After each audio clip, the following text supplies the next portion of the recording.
दर्शकबिन तपाईहरु सामुमा एउटा जनचेतनामूलक भिडियो लिएर आएको छु।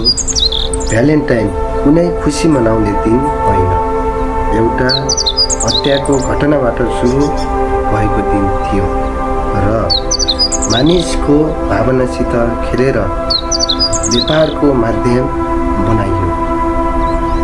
सेन्ट भ्यालेन्टाइन नामकका एक धर्मगुरुको टाउको काटेर हत्या गरिएको थियो, जुन दिन फेब्रुअरी 14 लाई हामीहरू आजभन्दा करिब 1500 वर्ष अगाडिको कुरा हो।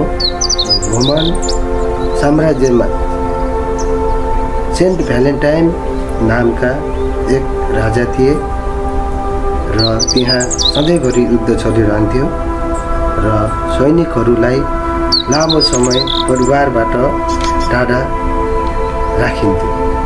यति बेला त्यहाँका राजाहरूलाई लाग्थ्यो कि यदि सैनिकहरूको हामीले विवाह गरिदियौँ भने हाम्रा सैनिकहरू कमजोर हुन्छन्, त्यसैले सैनिकलाई विवाह गर्नको लागि त्यहाँ मना मतलब विवाह गर्न नमिल्ने कानुन बनाइएको थियो, जुन कुरा सेन्ट भ्यालेन्टाइनलाई बिल्कुलै मन परेन र उनले प्रेममा रहेका युवा युवतीलाई रातिमा दिनमा विवाह गराइदिएर